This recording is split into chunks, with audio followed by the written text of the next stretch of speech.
예배에 오신 여러분들 저도 환영합니다. 목사님 말씀하신 것처럼 제가 가끔 여러 번 이 교회에 와서 말씀을 나눴는데 올 때마다 대기실은 차갑지만 이 안은 아주 따뜻하고 그래서 여러분들 따뜻한 또 사랑을 느끼게 해주셔서 감사를 드립니다. 여러분 보통 우리들을 뭐라고 부르죠? 우리 교회 다니는 사람 뭐라고 부르죠? 성도 혹은 그리스도인 이렇게 부르요. 그리스도인 그죠? 그리스도인이라고 부른다. 그 그리스도인이라고 부를 때 여러분 무슨 생각이 떠오르십니까? 우리는 그리스도인이고 저 바깥에 있는 사람은 안 그리스도인이고 그래서 비그리스도인. 그래서 그들과 우리를 구분하는 방법으로 그리스도인 혹은 뭐 성도 혹은 안 그리스도인 이렇게 뭐 불신자 뭐 이렇게 부릅니다. 그런데요 초대교회에서는요 자신들을 뭐라고 불렀는 줄 아십니까? 제자라고 불렀습니다. 제자. 우리는 제자입니다. 그리스도인이란 단어가 처음 등장한 것은 사도행전 11장 26절에 안디옥 교회, 안디옥은 이방 땅입니다. 이방 땅에 처음 교회가 생기고 그래서 그 예수 믿는 사람들을 바라다 본 소위 말하는 예수 안 믿는 사람들이 보니까 이 사람들이 전통적으로 유대교를 따르던 사람들, 유대교 집단에서부터 왔는데 예루살렘에서 내려왔으니까 유대교를 따르는 사람들하고 좀 다르더라. 그래서 그들과 유대교인들을 구분하기 위하여 유대교는 하나님을 중심으로 움직이는데 이 사람들은 그리스도라는 분을 중심으로 움직이는구나. 그래서 그리스도인이라고 불렀습니다. 자신들과 그들을 구분하기 위해서입니다. 그래서 저와 여러분들이 또 우리를 그리스도인이라고 부를 때는 우리의 머릿속에 있는 그 일종의 그 속에 있는 무의식 속에 있는 것은 우리는 그리스도인이고 저 사람들은 아니고, 우리는 구원받은 사람들이고 저 사람들은 아니고, 우리는 나중에 천국 가는 사람들이고 저 사람들은 아니고, 우리는 하나님께 복받는 사람들이고 저 사람들은 아직 하나님 모르는 사람들이고, 그런 이미지로 그리스도인이라는 말을 많이 사용합니다. 그런데 초대교인들은 자신들을 그렇게 구분했지만 자신들은 제자라고 불리기를 원했다는 겁니다. 그래서 제자라는 말을 사용했습니다. 그래서 사도행전에 보면, 신약성경 전체에 보면 그리스도인이라는 말은 3번밖에 안 나옵니다. 근데 제자라는 말은 269번이나 나옵니다. 그래서 그들 스스로를 제자라고 불렀다는 겁니다. 자, 그럼 그들 스스로 왜 그들이 제자라고 불렀을까? 혹은 왜 그들은 제자라고 불리기를 원했을까? 만일 예수를 안 믿는 사람들한테 우린 제자입니다 라고 말하면 그 사람들 속에 우리가 무슨 의미를 전달하려고 하는 거예요? 또 그 사람들이 우리 보고 당신은 제자입니까? 우리는 제자입니다 라고 말할 때 그들 속에 머릿속에 먼저 떠오르는 그 개념이 뭘까요? 누구의 제자입니까? 그럼 우리가 뭐라고 말해요? 우리는 예수의 제자입니다. 또 제자라는 말 속에 많이 이렇게 있는 의미가 뭐예요? 그러면 당신들이 따르는 그 예수라는 선생은 도대체 뭘 가르치신 분입니까? 그분은 이런 걸 가르쳤습니다. 또 더 깊게 가면 당신도 그 선생처럼 사십니까? 이런 대화들이 오고 갈 수 있는 단어가 제자라는 단어라는 겁니다. 그래서 초대교회 성도들은 자신들을 그리스도인이라고 불리우기보다는 너희는 구원받지 못한 사람, 우리는 구원받은 사람, 그렇게 구분하는 단어로 불리기보다는 제자라는 말을 사용하기를 원했다는 겁니다. 그래서 사람들이 당신은 누구의 제자입니까? 우리는 그리스도의 제자입니다. 그럼 그 예수는, 그 그리스도는 당신들에게 뭘 가르쳤습니까? 이런 걸 가르쳤습니다. 그런데 보니까 당신들이 그 선생처럼 안 사네요?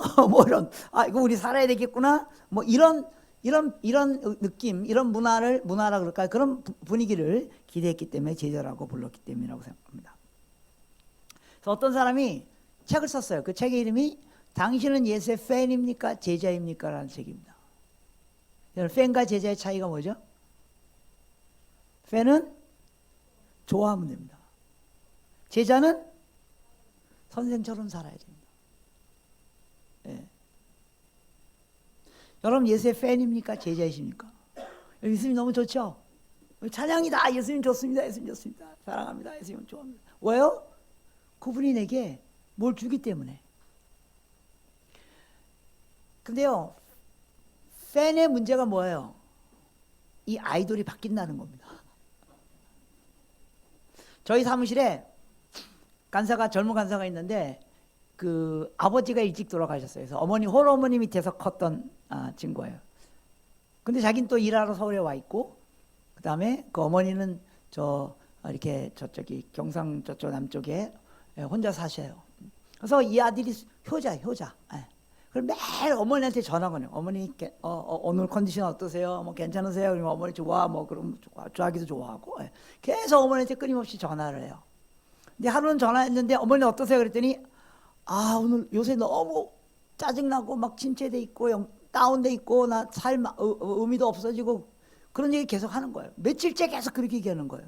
어머니 왜 그러세요? 그랬더니 이 어머니가 딱 하는 말이, 야, 나훈아가 은퇴한다더라. 평생 나훈아 그 노래 들으면서 위로를 받은 나훈아가 은퇴한다더라. 그래서 나훈아 콘서트 은퇴 콘서트 한 거 아시죠? 전국 다니면서. 나훈아 콘서트에 한번 가보고 싶은데 마지막으로 갈 방법이 없다. 그래서 너무 삶의 의미도 없고 너무 기력이 다운되었고 그랬다. 그래서 이 아들이 알겠습니다. 그날부터 인터넷 들어서 여러분 광클릭 하시죠. 광클릭. 예. 나훈아 콘서트 얻는 게 천국 티켓보다 더 오를 수 있습니다. 매일 밤에 들어가서 그 티켓을 얻은 거예요. 어머니한테 보내드렸어요. 그러니까 어머니가 나훈아 콘서트 갔다 오셨대요. 전화했더니 하늘을 나시더래요.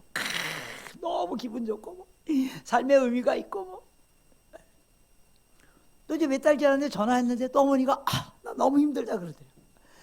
너무 막 삶에 짜증이 나고 그래서 왜 그러냐 그랬더니 나훈아 씨가 이제 이렇게 은퇴해서 자기가 그 아이돌을 바꿨대요. 누구로 바꿨냐면 임영웅으로 바꿨대요. 여러분 다 아시죠?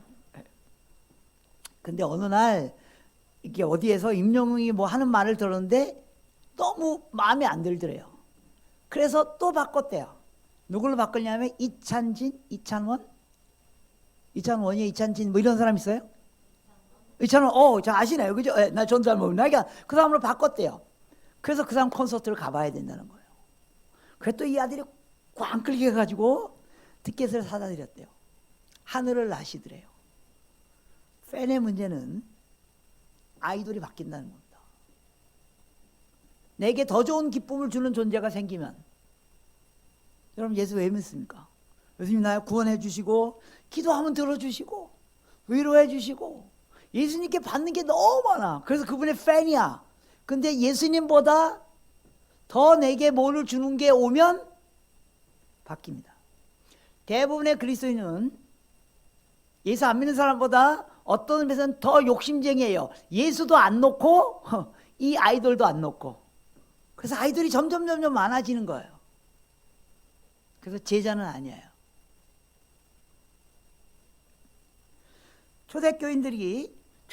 초대교회에서 초대교인들을 제자로 훈련시키는데 사용됐던 책이 있어요. 그 책을 디다케라 그래요. 디다케. 일종의 교리서예요.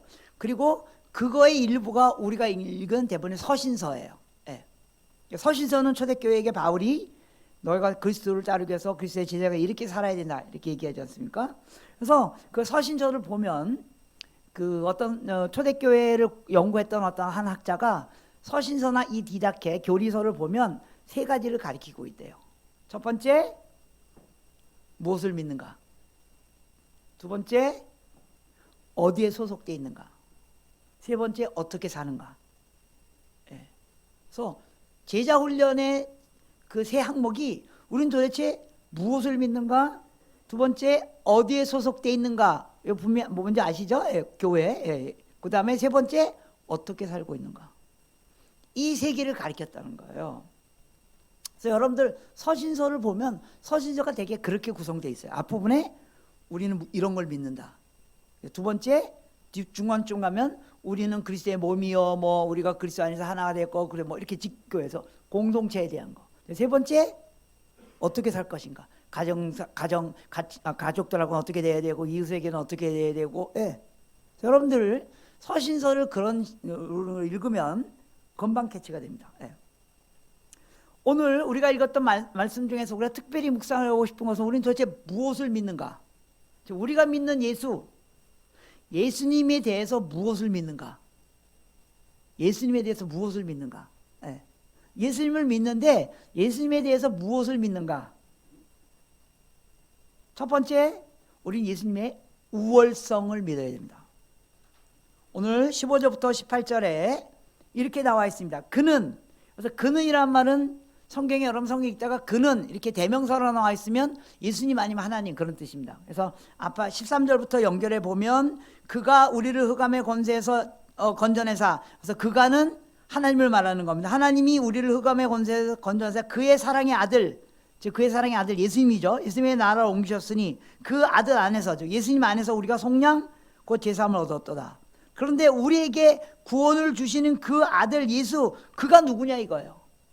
우리는 그분을 어떤 존재로 믿기 때문에 그 사람이 우리를 구원했다고 말할 수 있느냐, 그런 뜻이에요. 그래서 그를 설명하는 거예요.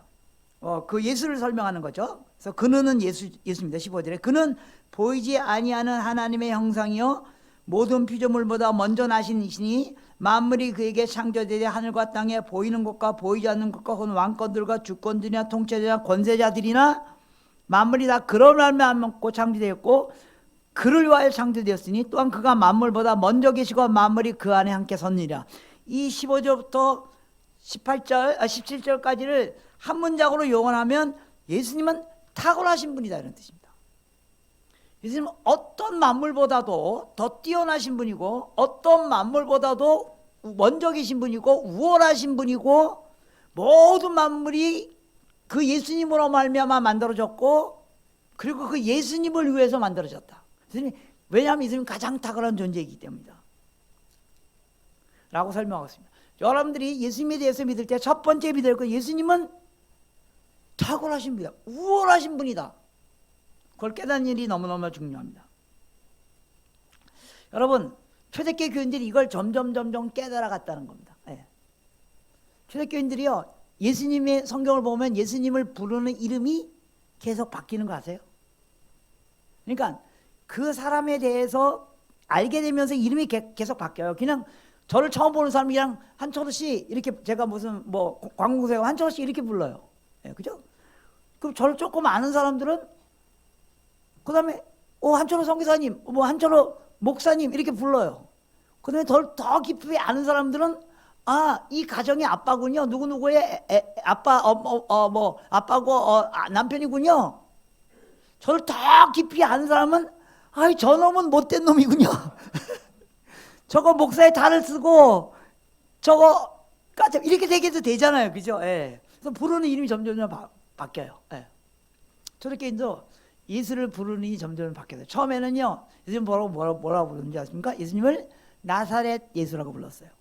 나사렛에 태어난 어떤 사람이라고요. 당연하죠. 나사렛 예수. 예. 근데 조금 그 사람하고 지내보니까 이 사람이 갖고 있는 성경의 지식이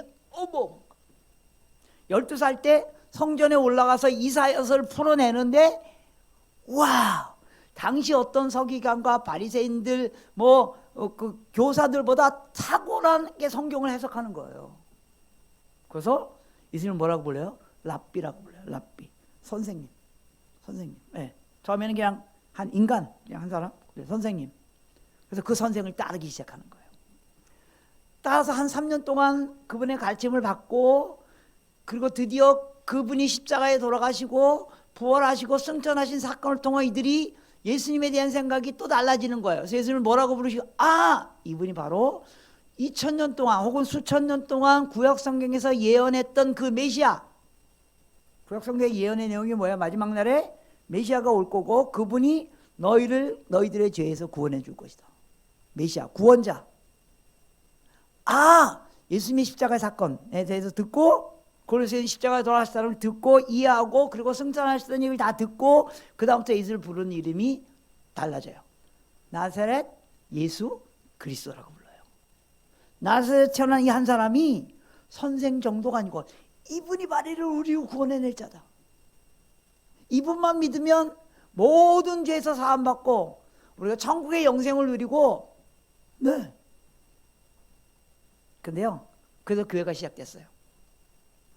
근데 사실 이제 뒷부분으로 가면요, 물론 막 섞여 있긴 하지만 예수님이 또 바뀌어요. 살아보니까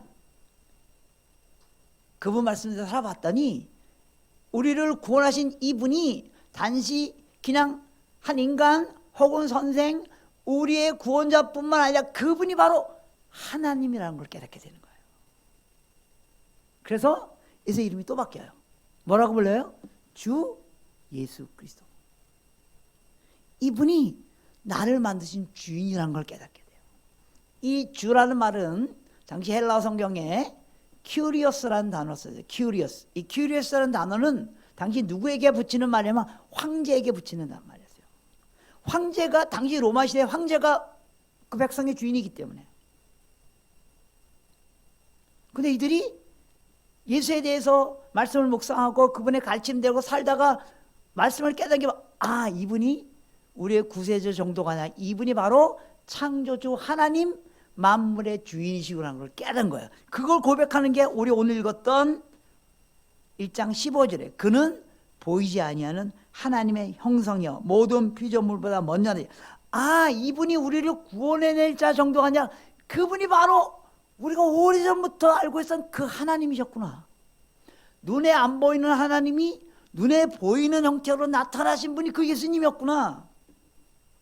그래서 16절에 만물이 그에게 창조되되 하늘에 보이는 것과 하늘과 땅에 보이는 것과 보이지 않는 것과 왕권들과 주권들이나 통치자들과 권세자들이나 만물이 다 그로 말미암고 그를 위하여 창조되었고 그가 만물보다 먼저 계시니 만물이 다 그 안에 있더라. 그분이 바로 하나님이구나. 그래서 그분이 나를 만드신 분이구나. 그래서 그분이 나를 구원하실 뿐만 아니라 그분이 내 인생의 주인이구나. 이걸 깨달았다는 겁니다. 여러분, 예수님이 나의 구세주라는 걸 깨닫는 정도에서 그분이 내 인생의 주인이구나라고 깨닫는 것은 어마어마한 차이입니다. 그래서 그들이 예수님을 큐리어스라고 부르기 시작했습니다. 근데 여러분 아세요? 초대교인들이 예수를 메시아에서 더 나가서 큐리어스라고 부르기 시작하면서 그들은 무슨 일을 당해야만 했어요? 죽임을 당해야만 했습니다. 황제가 내 인생의 주인입니다. 그래서 내가 황제 하라는 대로 하겠습니다. 하던 사람들이 예수님이 내 인생의 주인입니다. 그분이 나를 창조하셨습니다. 저는 이제 그분이 하라는 대로 하겠습니다. 그래서 목숨을 내놓아야만 했다는 겁니다. 왜 그렇습니까? 왜 우리가 하나님이 내 인생의 주인입니다라고 말할 수 있는 줄 아십니까? 그분은 최고 중에 최고 중에 최고 중에 최고의 우월하신 하나님 자신이시기 때문에 그렇습니다. 그래서 그분이 나보다 나를 더 잘한다고요. 나보다 나를 더 염려하고 계시고 있다고요.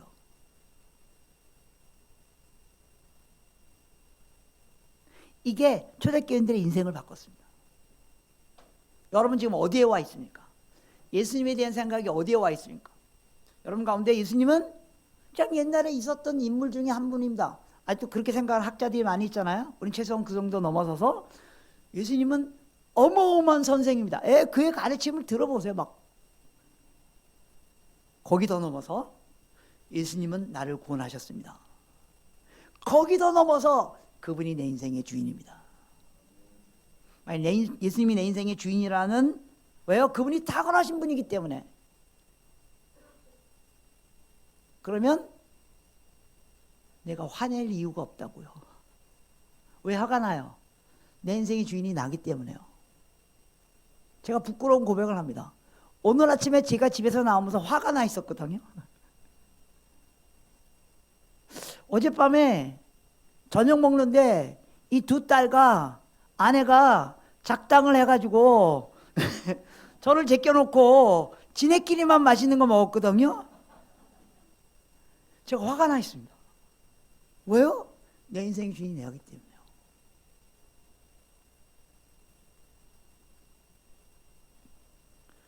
여러분, 하나님이 나를 창조했다는 말이, 그리고 예수님이 나를 창조했다는 말의 의미를 여러분 정말로 이해하시면, 그 창조주가 내 만물을 창조, 만물 위에 만물을 띄워놓고 만물 안에 있어요. 만물을 다 통치한, 여러분 이걸 여러분 정말로 인정하시고 잘 이해하시면 화낼 이유가 없다고요.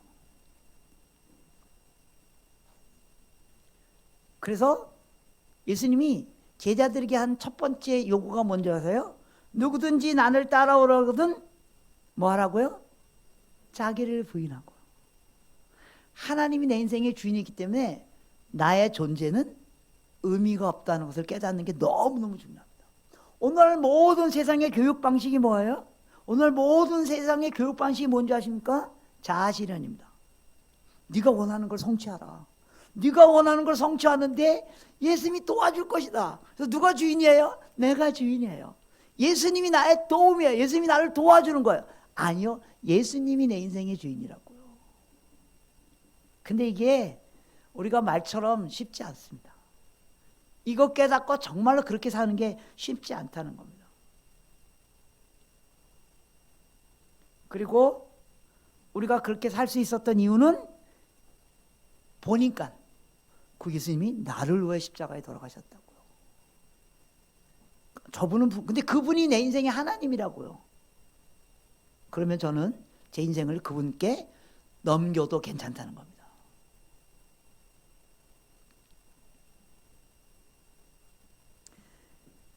그래서 예수님께서 제자들에게 하신 첫 번째 말씀이 누구든지 나를 따라오거든 자기를 부인하고 자기 십자가를 지고 자기를 부인하고 니네가 너를 부인해도 괜찮다고요. 왜냐면 니네가 따르는 나 예수님이 최고의 분이기 때문에, 가장 탁월한 분이기 때문에. 1949년 시카고 휘튼 대학을 졸업하고 1956년에 에콰도르 그 아마존 강변에 가서 에콰도족에게 복음을 전하다가 순교한 짐 엘리엇이라는 선교사가 있습니다. 네. 여러분 요새는 좀 아닐 수 있지만 이 당시만 1940년 50년 전만 해도 휘튼 대학은 미국에서 디 유니버시티입니다. 네. 그러니까 특히 크리스찬들이 가는 최고의 대학입니다. 네. 최고의 사립대학입니다. 최고의 엘리트들입니다. 25살 된 짐 엘리엇이 25살 됐을 때 에콰도르 이주민들에게 원주민들에게 복음을 전하러 갔다가 창을 맞아서 죽습니다. 예. 이게 그래서 창의 끝이라는 그 영화도 나와 있습니다. 보시면요. 예. 근데요, 창에 맞아서 죽었는데 죽은 다음에 그 선교팀들이 들어가서 그 강가에 가가지고 보니까 이상한 걸 발견했어요. 한쪽 손에 총이 있었는데 총이 자물쇠를 풀지 않고 원주민들이 던지는 창에 맞아서 죽었어요. 여러분, 총이 세요? 창이 세요? 총이 세죠. 원주민이 창 들고 던지려면 꺼내서 쏘면 되거든요. 근데 자물쇠를 풀지 않고 맞아서 죽었어요. 그 아내가 이해가 안 갔어요. 젊은 1살짜리가 2살 딸 남겨놓고. 아내가 자기 남편을 이해할 때는 언제냐면 그 남편이 죽은 유품을 정리하다가 그 일기장을 보고 깨달았어요. 일기장에 끊임없이 이런 문장이 적혀 있었어요. 결코 포기할 수 없는 것을 위하여 결국 포기할 수밖에 없는 것을 포기하는 사람은 바보가 아니다. 결코 포기할 수 없는 것을 위하여 결국 포기할 수밖에 없는 것을 포기하는 사람은 바보하다. 여러분이 결코 포기할 수 없는 게 뭐예요? 여러분들이 결국 포기할 수밖에 없는 건 또 뭐예요? 우리의 목숨도 결국 포기해야 됩니다. 결코 포기할 수 없는 것은 하나님이에요. 하나님을 주인으로 살고 있기 때문에. 그래서 하나님의 영광이 그 마을에 전파되기 하는 데 있어서 그들이 창을 갖고 나왔을 때 총을 꺼내서 그들 죽일 수 있었어요. 그러나 그는 그 대신 자기의 목숨이 죽는 것을 받아들였어요. 결국 죽을 수밖에 없기 때문에요. 왜 이런 의사결정을 할 수 있습니까? 우리 옆에는 그 예수가 하나님이라는 걸 알기 때문에요. 여기 하나님이라는 단어에 들어있는 의미 아시죠? 뭐 어떤 민족, 어떤 종교든지 섬에서 신, 그들의 최고 신 무슨 뜻인지 아시죠? 예. 모든 걸 해결해 주는 분.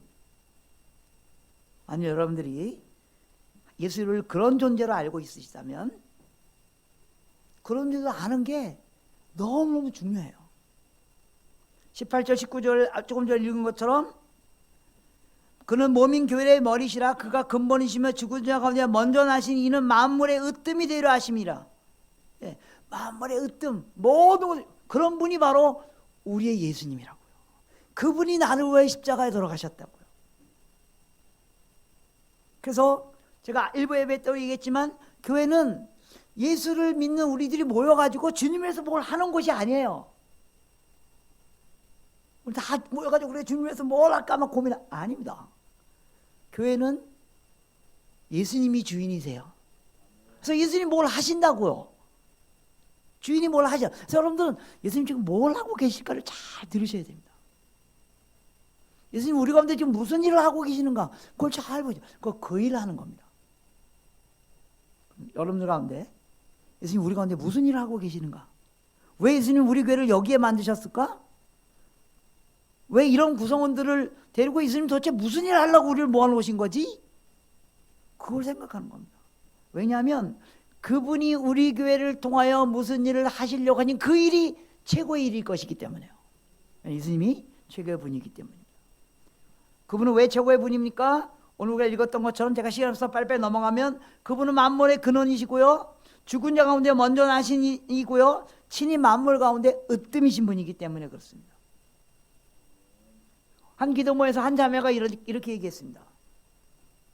우리가 왜 기도해야 되죠? 여러분 이런 질문 해보신 적 있습니까?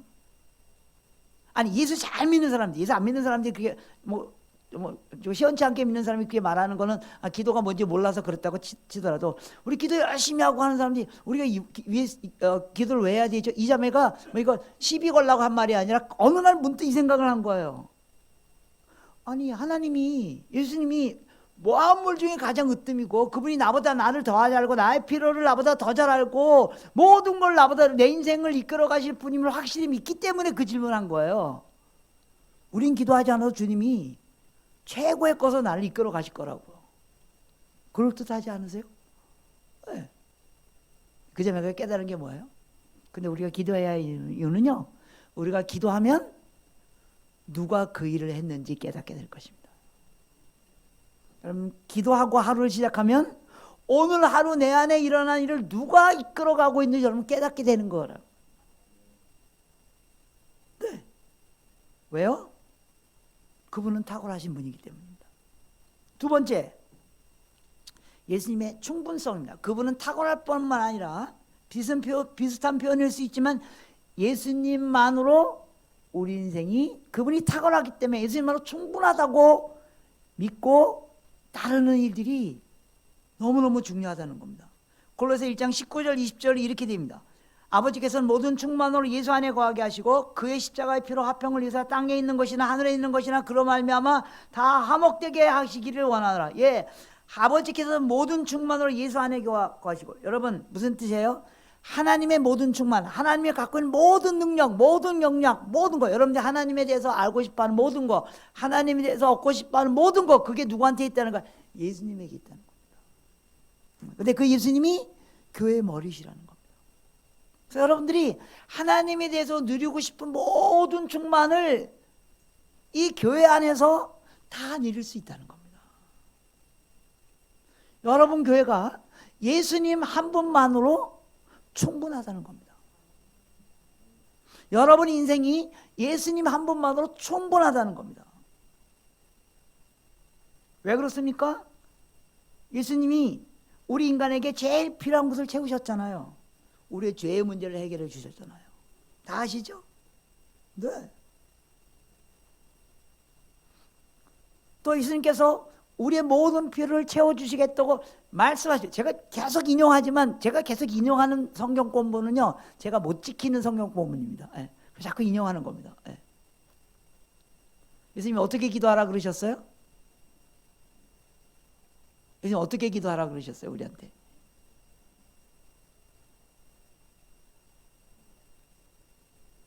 여러분들 예수님이 어떻게 기도하는 게 바리새인처럼 이렇게 나서서 기도하지 말고 이런 것만 떠오르면 예수님이 어떻게 기도하지 말라는 걸 핵심을 여러분들이 일부러 안 말하려고 하는 거예요. 어떻게 기도하지 마라 그랬냐면 무엇을 먹을까? 무엇을 입을까?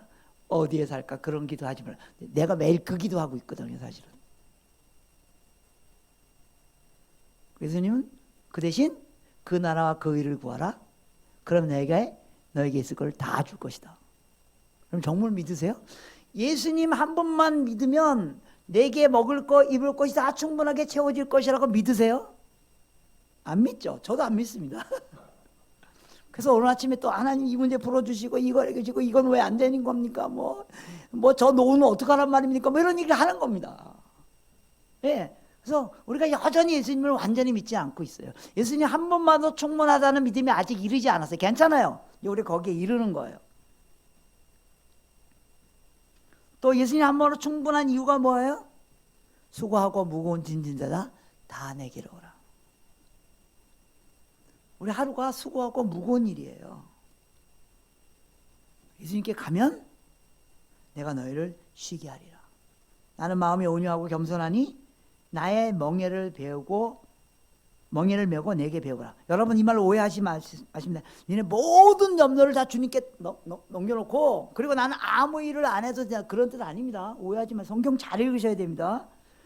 너의 짐을 내게 옮겨놓고 그 대신 내가 너에게 주는 멍에를 매라는 겁니다. 짐을 안 매라는 말이 아닙니다. 네 짐은 나한테 주고 내가 너한테 주는 짐을 지라고요. 그게 뭐예요? 내가 갖고 있는, 그래서 내 멍에는 쉽고 내 짐은 가벼움이라. 우리가 짐을 지고 가야 돼요. 예수님 때 아무 짐도 안 지는 게 아니에요. 짐을 지고, 근데 네가 갖고 있는 짐은 내려놓고 내가 너한테 주는 짐을 져라. 우리의 짐이 뭐예요? 아까 얘기한 것처럼 남을 용서 못하는 거예요. 여러분 용서 잘 안 되면 누가 힘든지 아세요? 내가 힘들어요. 지금 우리 아내하고 우리 딸들은 아무 생각 없어요. 내가 힘들어요. 저것들이 나를 무시하고 지네들끼리 밥 먹으러 갔어? 내가 힘들다니까요. 그 친구들은 지금 할렐루야 하고 지금 놀고 있어요. 이해하시겠습니까? 여러분, 용서하는 게 미워하는 것보다 훨씬 쉬워요. 예수님이 우리에게 준 짐이 뭐예요? 용서하라고요. 해보세요. 미워하는 게 더 어려워요. 미워하면 내가 힘들어요. 빨리빨리 용서하세요. 그게 여러분들이 짐을 벗는 방법이에요. 공중 나는 새로보다 심지도 머지않고 거두지 않고 창고에 모이지도 아니하고는 하물며 하늘에 계신 아버지께서 너희를 더 귀히 여기지 않겠느냐. 네. 예수님 한 분만으로 내 삶이 충분하다는 믿음의 자리에 이르는 길이 우리에게 너무너무 필요해요. 저는요, 제가 여러 교회를 이렇게 다니잖아요.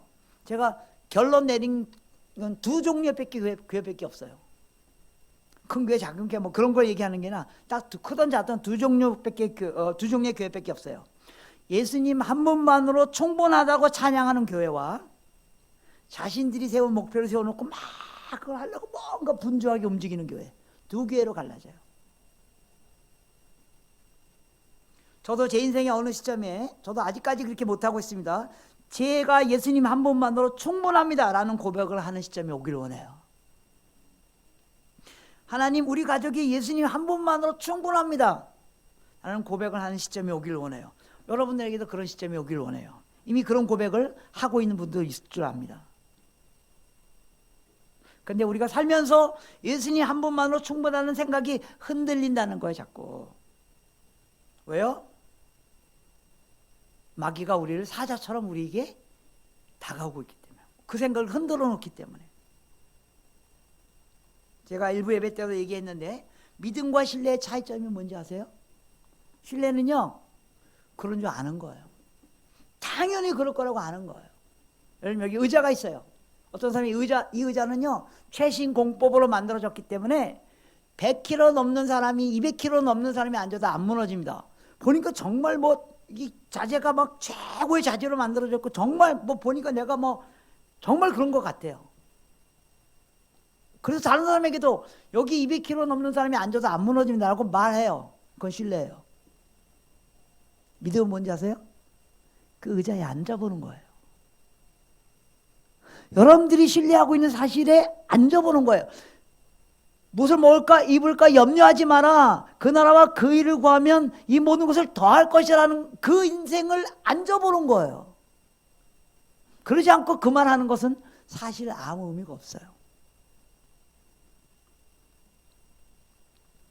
여러분 혹시 영화 많이 보세요? 텔레비전 많이 보세요? 거의 안 보시죠? 말씀과 기도에만 전념하시라고. 예. 그러니까 얼마 전에 그 김혜수라는 그 탤런트가 나온 그 왕비로 나온 슈렉이란 그런 그 영화 그런 드라마가 있었어요. 예. 그 김혜수가 왕비가 돼가지고 이렇게 막 뭐 이렇게 정의를 행하고 막 그런 사건이 있죠. 저는 잘 보지 못했어요. 근데 어느 분이 그걸 보고 이제 유튜브에 올린 걸 제가 읽었습니다. 예.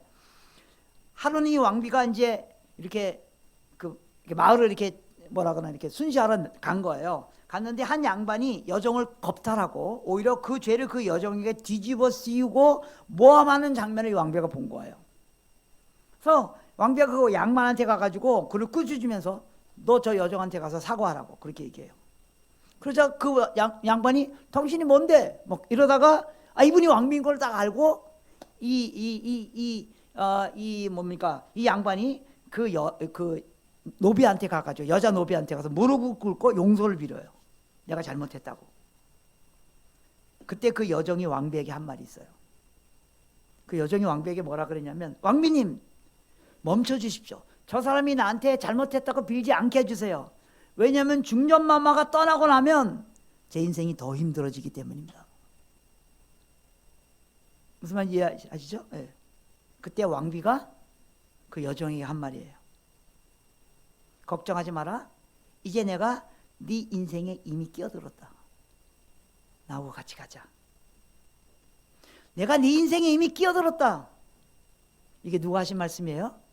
주님이 우리에게 하신 말씀이에요. 주님이 그냥 우리 한번 구원해주고 그 하늘나라로 슉 가신 분이 아니고요.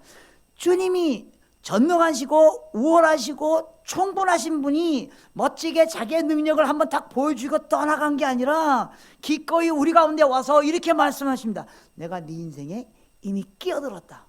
내가 영원히 너와 함께 할 것이다. 주님이 저 여러분의 인생에 이미 끼어들으셨습니다. 그리고 그걸 위하여 그분은 십자가에 돌아가시는 어마어마한 대가를 치르셨습니다. 그렇기 때문에 자신이 하나님인데 십자가에 죽는 그 대가를 치르면서 내 인생에 끼어들었는데 그분이 내 인생을 포기할 리가 없죠. 포기할 리가 없죠. 어마어마한 대가를 치르고 내 인생에 끼어드는 분이 그분이 나를 포기할 리가 없다는 겁니다.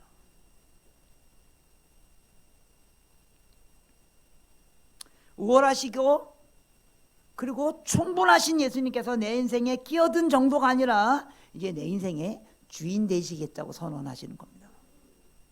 네가 나와 함께 내 목적을 향하여 같이 살아가면 나는 너의 인생에 끼어들 수밖에 없다고요. 저와 여러분들이 하나님의 목적을 그 나라와 그를 의를 위하는 데 살면 그분이 내 인생에 끼어들이지 않을 수 없다고요. 이게 복 받는 방법입니다. 그래서 바울이 이렇게 말했잖아요. 그런즉 일에 대해 우리가 무슨 말을 하려? 하나님이 우리를 위하시면 누가 우리를 대적하려? 시험이나 공고나 핍박이나 위험이나 기근이나 적신이나 칼이냐?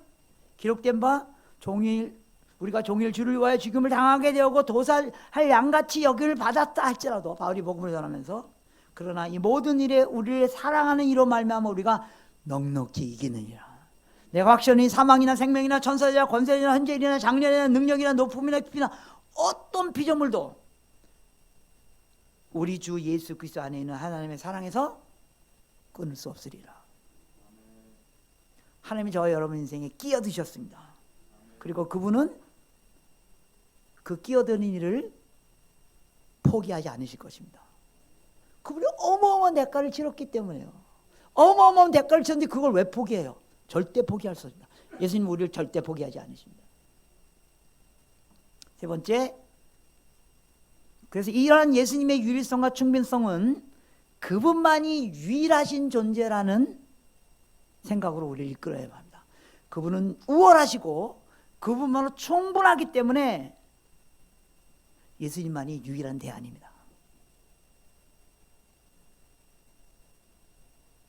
예수님은 완전한 하나님이시고 완전한 인간이시고 그리고 그분이 우리를 구원하시고 그런데 그분이 완전하신 분이고 그분이 충분하신 분이기 때문에 그분 외에는 구원받을 길이 없다는 겁니다. 예수님만이 길입니다. 예수님만이 진리이십니다. 예수님만이 생명이십니다. 여러분, 우리가 예수를 통해서 길을 찾는 게 아니에요. 예수가 길이에요. 예수를 통해서 진리에 이르는 게 아니고 예수님이 진리예요. 예수를 통해서 생명에 이르는 게 아니야. 예수님이 생명이에요. 그래서 예수님께서 내가 곧 길이요 진리요 생명이니 누구든지 나로 말미암지 않고는 아버지께로 올 자가 없느니라고 하신 이 선언을 우리가 이해하는 거예요. 그래서 사도행전에 넘어가면 제자들이 이걸 눈치채고 깨닫게 돼요. 그래서 사도행전 4장 12절에 이렇게 선포해요. 다른 이로서는 구원받을 만한 받을 수 없나니 천하 사람 중에 구원받을 만한 다른 이름을 우리에게 주신 일이 없음이라 하더라. 예수 그리스도 외에는 아무도 우리에게 구원을 주시는 분이 없습니다. 예수님이 유일하신 분이라는 사실을 깨달았기 때문에 우리가 전도하는 겁니다. 이게 우리의 전도와 선교의 기초가 될 것입니다. 예수 외에는 구원받을 길이 없으며 그분만이 모든 민족과 모든 나라 모든 사람들이 들어야 할 유일한 소망이고 유일한 길이고 진리이고 생명이기 때문에 우리가 그 일을 전하기 위하여 교회가 존재하는 겁니다. 예수님이 끊임없이 교회에게 하시는 말씀이 뭔지 아세요? 내가 최고의 분이고 내가 가장 탁월한 분이고 나만으로 충분하고 그래서 나밖에 없다. 모든 사람이 이것을 알게 해야 된다. 예수님 우리에게 끊임없이 하시는 말씀입니다.